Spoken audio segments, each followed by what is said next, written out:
तो फिल्म की शुरुआत एवलिन और उसकी फैमिली से होती है, जो अभी अभी इस टाउन में शिफ्ट हुए थे। एवलिन एक कारपेंटर थी और उसे घर से जाने का बहुत ही ज्यादा शौक था। उसके हस्बैंड को कंस्ट्रक्शन साइट पर सुपरवाइजर की जॉब मिल गई थी। सब ठीक था, बस उनका बेटा केन एडजस्ट नहीं कर पा रहा था। उसको स्कूल में भी कोई पसंद नहीं करता था और एक दिन तो लड़कों के बुली करने पर, यानी लड़कों के तंग करने पर, वो सभी लड़कों से लड़ जाता है और केन की इस हरकत की वजह से अगले 3 दिन के लिए उसे स्कूल से सस्पेंड भी कर दिया जाता है। राइट, केन की वजह से बहुत ज्यादा परेशान था। ऊपर से जब वो घर आया तो उसने देखा कि उसकी वाइफ एवलिन ने यूराया नामी किसी आदमी को बुलाया हुआ था, जो उसका दोस्त था।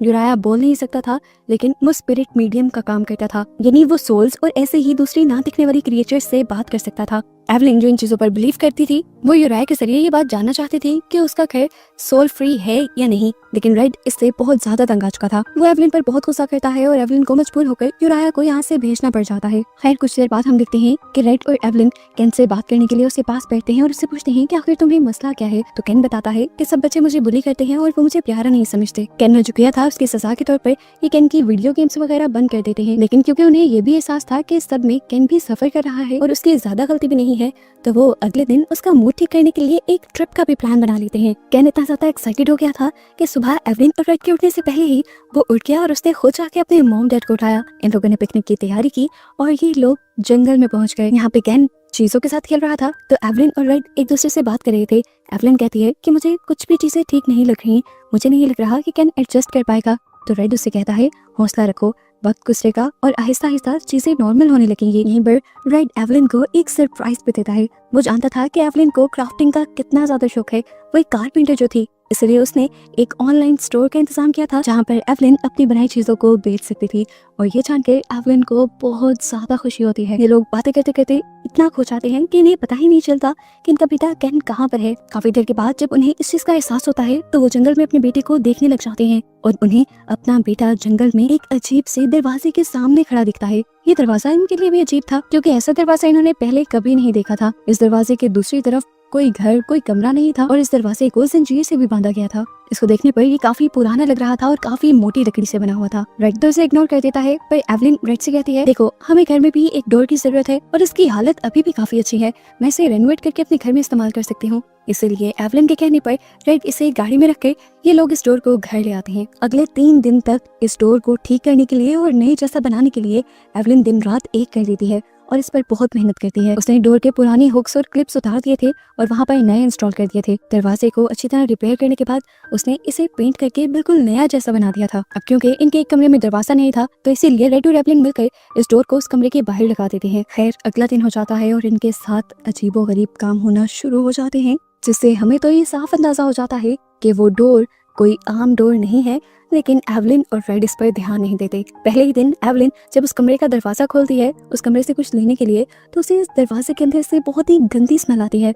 लेकिन फिर वो ये सोचकर इग्नोर कर देती है कि शायद किसी ने अपने गंदे जूते वहां उतार दिए होंगे। ये दिन तो इसी तरह गुजर जाता है और अगले दिन जब एवलिन ग्रॉसरी करके बाहर निकलती है तो वो अपनी पॉकेट के अंदर से चाबियां निकालती है। चाबियों के साथ उसके हाथ पे बहुत सारे वॉर्म्स भी आ जाते हैं। ये देखकर वो पूरी तरह डर गई थी। उसकी पॉकेट में ऐसे अजीबोगरीब कीड़ों का होना बिल्कुल भी नॉर्मल तो नहीं था। वो जल्दी से अपनी जैकेट उतारती है और उसमें देखती है कि वॉर्म्स आए कहाँ से थे, लेकिन उसकी जैकेट बिल्कुल साफ थी। ये बात रात में वो रेड से भी डिस्कस करती है। रेड कहता है इतना मत सोचो, क्या पता तुम्हारा बेटा ही तुम्हारे साथ प्रैंक कर रहा हो और उसने ही ये वॉर्म्स तुम्हारी की के साथ लगाकर तुम्हारी पॉकेट में रख दिए हो। रेड कहता है तुम टेंशन फ्री होकर सो जाओ, मैं केन से बात करूंगा। एवलिन भी अब अपना माइंड साफ करते हुए सो जाती है और आधी रात को जब वो पानी के लिए किचन में जा रही थी तो उसे रास्ते में एक भयानक साया दिखाई देता है, जिससे वो डरकर चीख मार देती है और लाइट ऑन करती है तो देखती है कि ये उसका बेटा केन ही था। उसने डरते हुए पूछा तुम अभी तक क्यों जाग रहे हो? तो केन ने कहा मैं डर गया था, मुझे बहुत ही डरावने ख्वाब आ रहे हैं, जैसे कोई मॉन्स्टर मेरा पीछा कर रहा हो। एवलिन और रेड उसके कमरे में जाते हैं और उसे समझाते हैं देखो बेटा, मॉन्स्टर जैसी कोई भी चीज इस दुनिया में एग्जिस्ट करती ही नहीं, वो तो सिर्फ किताबों में ही होती है। काफी देर केन को हौसला देने के बाद एवलिन उसके रूम से जब जाने लगते हैं तो हम उसके पीछे उसे रेड डोर के अंदर से एक काला हाथ निकलता हुआ देखते हैं, जिसे एवलिन नोटिस नहीं कर। सुबह होते ही इनका घर नॉक होता है और एवलिन देखती है कि इनके घर यूराया आया था, जो काफी घबराया हुआ था क्योंकि वो बोल नहीं सकता था। इसीलिए वो इशारे करके एवलिन को समझाने की कोशिश करता है कि उसका घर बहुत ही ज्यादा खतरनाक हो गया है। उसको लग रहा था कि इस घर के अंदर कोई बहुत ही खतरनाक स्पिरिट्स आ गई हैं और ये घर अब प्योर नहीं रहा। वो कहता है कि या तो यहाँ पर कोई रिचुअल किया गया है या यहाँ पर वाकई ही कोई दूसरी डायमेंशन की चीज आ गई है। ये लोग अब उस चीज को यहाँ से बकाने के लिए एक रिचुअल करने लग जाते हैं और एवलिन भी मान जाती है। यूराया घर के चारों तरफ नमक का एक घेरा बना देता है और बहुत सारी कैंडल्स ऑन करता है और एवलिन से उस नए लगाए डोर के बारे में सवाल करता है। तो एवलिन बता देती है कि उसे तो ये लोग जंगल से लेकर आए थे। वो समझ गया कि गड़बड़ी इसी पर है। वो होली वाटर लेकर जब उस डोर के ऊपर डालता है तो एकदम से लाइट्स फ्लिकर होकर चली जाती है और इस साइन से ये लोग समझ जाते हैं कि जो कुछ भी गड़बड़ है वो इस डोर से ही है। यूराया जल्दी से इस डोर को अपने घर से उतार देने को कहता है। रात में जब रेड घर आता है तो एवलिन रेड को सारी बात बताती है। रेड कहता है वैसे तो मुझे इस बातों पे यकीन नहीं, लेकिन अगर तुम कहती हो तो मैं इस डोर को उतार दूंगा। अगले दिन हम देखते हैं कि एवलिन पास की लाइब्रेरी में जाती है और उससे पूछती है कि क्या पहले ऐसी यहाँ की कुछ स्टोरीज मशहूर है, जैसे किसी का गायब हो जाना या किसी मॉन्स्टर का इस एरिया में आना या जंगल के बारे में कोई स्टोरी या किसी स्ट्रेंज डोर के बारे में कोई स्टोरी पता है। वो लाइब्रेरियन उसे बताते हैं कि ऐसा ज्यादा तो कुछ नहीं, लेकिन हाँ जंगल में मौजूद एक वेल यानी एक कुएं के बारे में ऐसी कहानियां बनी हुई हैं कि जैसे वो कर्स्ड हो यानी श्रापित हो। और हाँ आज से 20 साल पहले काफी अजीब तरीके से इस शहर से कई बच्चे गायब भी हो गए थे जिनका आज तक कुछ पता नहीं चला। ये खबरें पढ़कर एवलिन भी बहुत ज्यादा हैरान हो जाती है और उन पुराने न्यूज़पेपर्स के प्रिंट्स को लेकर घर आ जाती है। घर आकर उसने ये सारी चीजें रात में रेड को भी बताने की कोशिश की, पर रेड ने इन सारी चीजों को इग्नोर कर दिया और उससे कहा कि तुम ज्यादा ही भूतिया स्टोरीज पे यकीन करने लगी हो और यूराया के साथ भी रह रही हो, इसीलिए तुम्हारे माइंड में ये सब कुछ फिक्स हो चुका है। एवलिन भी उसकी बात मानते हुए सो जाते हैं और सुबह जब ये लोग उठते हैं तो ये हैरान परेशान रह जाते हैं। जिस डोर को इन्होंने अभी कुछ दिन पहले ही पेंट किया था उस डोर का पूरा पेंट किसी पपड़ी की तरह उतर कर नीचे गिर चुका था। ऐसा होना तकरीबन इम्पॉसिबल था और वो दरवाजा अपनी पुरानी हालत में आ चुका था। एवलिन कहती है कि शायद मैं किसी गलत क्वालिटी का पेंट ले आई हूँ या एक्सपायर पेंट, इसी वजह से ऐसा हुआ होगा। कैन को स्कूल छोड़ने के बाद रेड अपने काम पे चला जाता है और एवलिन घर के कामों में लग जाती है। जिस टाइम हम उनके घर में सच में किसी के होने को देख पाते हैं। ये एक बच्ची थी जो बिल्कुल भूत लग रही थी। वो इस पूरे घर में फिरती है और एवलिन उसे पहचान नहीं पाती और आखिर उस दरवाजे के अंदर वापस चली जाती है। दरवाजा बंद होने की आवाज एवलिन ने सुनी थी, लेकिन जब तक एवलिन उस दरवाजे के सामने आई तो वहाँ कोई नहीं था। इतनी देर में एवलिन को दोबारा केन के स्कूल से मैसेज आ जाता है। एवलिन जब वहाँ जाती है तो उसे पता चलता है कि केन को दोबारा स्कूल से 3 दिनों के लिए सस्पेंड कर दिया गया है, क्योंकि इस मरतबा दोबारा उसने बच्चों को मारा था और अब की बार तो काफी ज्यादा बुरे तरीके से। वो समझ गई थी कि केन के साथ कुछ तो बहुत बड़ी गड़बड़ है। उसके जहन में आता है कि क्या केन के साथ जो सब कुछ हो रहा है वो उस डोर से तो नहीं जुड़ा, लेकिन फिर उसे रेड की बातें याद आती हैं जिसने एवलिन को उसके दिमाग से ये भूतिया चीजें निकालने को कहा था।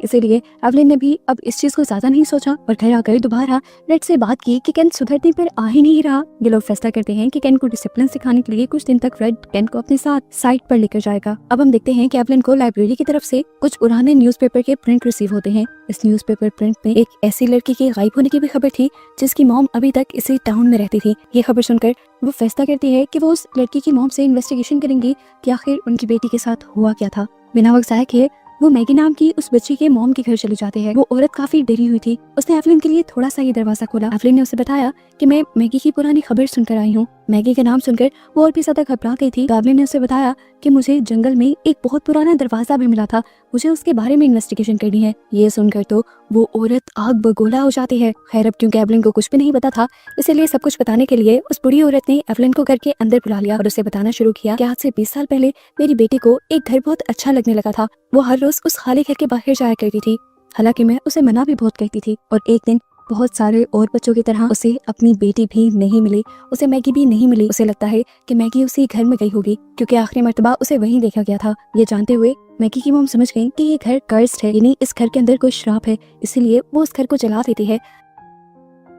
लेकिन हैरानी की बात थी, पूरा घर जलने के बावजूद वो दरवाजा नहीं जला था। ये देखते हुए वो समझ गई कि ये जरूर किसी और डायमेंशन का या जहन्नुम का दरवाजा है, जहाँ पर मासूम बच्चों की सोल्स चली जाती हैं। इसीलिए उसने उस दरवाजे को जंजीरों से बांधकर जंगल के दरमियान में छोड़ दिया, ताकि कोई भी बच्चा उसका शिकार ना हो सके। उस दिन के बाद से बच्चे गायब होना कम हो गए।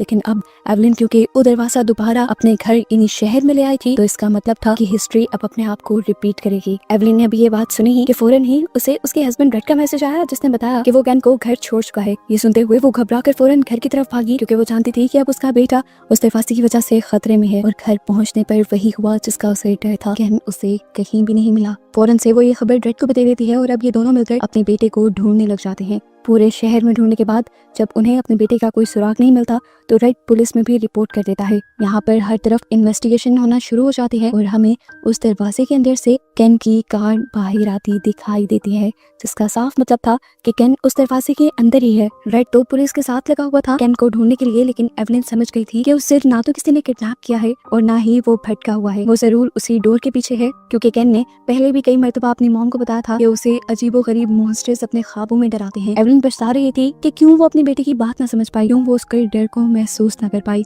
और आज उसके डर ने उसी को खा लिया। वो जानती थी कि पुलिस तो यहाँ कुछ नहीं कर सकती और जो उनकी मदद कर सकता है वो कोई और नहीं बल्कि यूराया था, इसलिए वो यूराया को अपने घर बुला लेती है। जैसे ही यूराया घर आता है तो एवलिन उसे सारी चीजें बताती है कि किस तरह पिछले कुछ दिनों से केन को मॉन्स्टर्स के ख्वाब आ रहे थे। एवलिन को भी इस घर में डर लगने लगा था और वो उस दरवाजे की भी सारी कहानी यूराया को बता देती है, जो उसे मैगी की मॉम से पता चली थी और न्यूज़पेपर्स के जरिए पता चली थी। यूराया उनकी बातों को सुनकर ये बात कंफर्म कर देता है कि वो डोर कोई सादा डोर नहीं है, बल्कि वो दूसरी दुनिया का एक पोर्टल है और जरूर उस दुनिया के पीछे किसी डीमन का राज है। यूराया को लगता था कि अगर कोई इसके अंदर जा सकता है तो वहाँ से वापस आने का भी कोई ना कोई पॉसिबल तरीका तो होगा। वो इन दोनों से कहता है कि हमें इस डोर को सबसे पहले उसी जगह पर रखना होगा जहाँ से ये लोगों को मिला था, ताकि वहाँ जाकर ये लोग अपने रिचुअल के जरिए इस दरवाजे की पीछे की दुनिया यानी स्पिरिचुअल वर्ल्ड से कांटेक्ट कर सकें। रेड और एवलिन उसकी बात मानते हुए इस दरवाजे को उतार कर बिल्कुल उसी जगह पर रख देते हैं जहाँ से इन्हें मिला था। कुछ कैंडल्स जलाते हुए ये लोग एक रिचुअल की तैयारी भी कर लेते हैं। यूराया अब अपना रिचुअल शुरू कर देता है, यहाँ पर कुछ सिंबल्स बनाते हुए। जैसे जैसे ये रिचुअल आगे बढ़ रहा था, इस जगह का माहौल और भी ज्यादा डरावना होता जा रहा था। हर चीज डार्क होती जा रही थी, सारी कैंडल्स बुझने लगी थी, यहाँ तक कि उनका आखिरी लालटेन भी बुझ जाता है।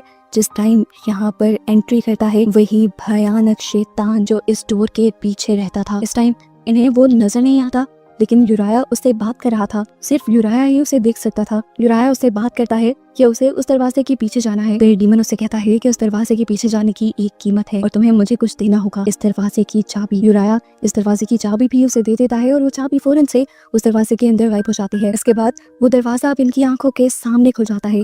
दोबारा यहाँ की सभी लाइट्स बंद हो जाती हैं और यूराया को यहाँ पर बहुत सारे बच्चों की सोल्स दिखाई देती है, जो वक्त के साथ साथ इसी दरवाजे के पीछे गायब हुए थे। खैर अब ये तीनों इस डोर को पार करते हुए उस शैडो वर्ल्ड के अंदर चले जाते हैं, उस सोल की दुनिया के अंदर चले जाते हैं। ये जगह सिर्फ डार्क नहीं थी, यहाँ पर एक खौफ फैला हुआ था और इसके अलावा यहाँ कुछ भी नहीं था। डीमन बताता है कि यहाँ पर उसने बहुत सारे बच्चों की सोल्स को रखा हुआ है, जो सोल्स उसके लिए खाने की तरह हैं और उसे ताकत देती है। डीमन बताता है कि मैं सिर्फ उन्हीं बच्चों की सोल्स को यहाँ पर लेकर आता हूँ जो डरते हैं। उसकी सबसे बड़ी ताकत डर है। यहाँ एवलिन यूराया से कहती है कि तुम उसे कहो कि चाहे मुझे यहाँ रख ले, लेकिन मेरे बेटे को छोड़ दे। ये सुनकर डीमन हंसने लग जाता है और कहता है कि ऐसी कोई डील यहाँ पर काम नहीं करती, यहाँ पर बड़े आ ही नहीं सकते, यहाँ पर सिर्फ डर राज करता है। जिसके अंदर डर है वही यहाँ रह सकता है। एवलिन अब जिद पे अड़ चुकी थी, उसे किसी भी हाल में अपना बेटा वापस चाहिए था। तो डीमन उससे सवाल करता है कि तुम अपने बेटे को वापस हासिल करने के लिए क्या कर सकती हो। एवलिन कहती है कुछ भी। इसके कुछ भी कहते ही यहाँ वो डीमन इनके सामने एक कॉन्ट्रैक्ट रखता है और बताता है कि तुम्हारे बेटे की जान वापस देने के बदले तुम इस डोर को किसी ऐसी जगह लगाओगे जहाँ से हर रोज मैं किसी एक बच्चे की सोल को ले सकूंगा। अपने बेटे के प्यार में खुद गर्ज एवलिन उसकी ये भी बात मान लेती है और इस डॉक्यूमेंट पर साइन कर देते हैं। ये साइन करते ही उनके पीछे का डोर दोबारा खुलता है और उसमें से डरा सहमा बीमार और कमजोर हुआ केन बाहर निकल आता है, जिसे देखकर एवलिन बहुत ज्यादा खुश हो गई थी। फाइनली ये लोग अब अपनी असली दुनिया में वापस आ चुके थे। बज़ाहिर तो अब कोई प्रॉब्लम नहीं रही थी, पर यूराया बताता है कि प्रॉब्लम अभी है। जो कॉन्ट्रैक्ट इन्होंने साइन किया है उसके बदले इन दोनों की सोल्स भी उस डीमन की हो चुकी हैं और मरने के बाद इनकी सोल्स गॉड के पास नहीं बल्कि इस डीमन के पास जाएंगी और इन्हें सबसे पहले डीमन के साथ किया हुआ वादा पूरा करना होगा। इस डोर को किसी ऐसी जगह लगाना होगा जहां से वो बच्चों की सोल्स को और डर को हासिल कर सके, नहीं तो डीमन उनकी लाइफ तबाह कर देगा। और अपना काम करने के बाद तुम लोगों को ये टाउन जल्दी छोड़ भी देना होगा। अगली सुबह हम देखते हैं कि एवलिन केन को लेकर फौरन अपना सामान पैक करके इस टाउन को छोड़कर चली जाती है, लेकिन रेड पीछे रह जाता है क्योंकि उसे डीमन के साथ किया अपना आखिरी वादा पूरा करना था। वो उस डोर को दोबारा से तैयार करता है, बिल्कुल नए की तरह पेंट कर देता है और जाकर एक स्कूल में लगा देता है जहाँ से डीमन को डर और बच्चे दोनों मिल सके। उसे ऐसा करते हुए बुरा भी लग रहा था, लेकिन वो मजबूर था और अब जुल्म की एक नई कहानी शुरू होने वाली थी। यहाँ से बच्चे गायब तो हुआ करेंगे, लेकिन कभी अपने पेरेंट्स को नहीं मिलेंगे।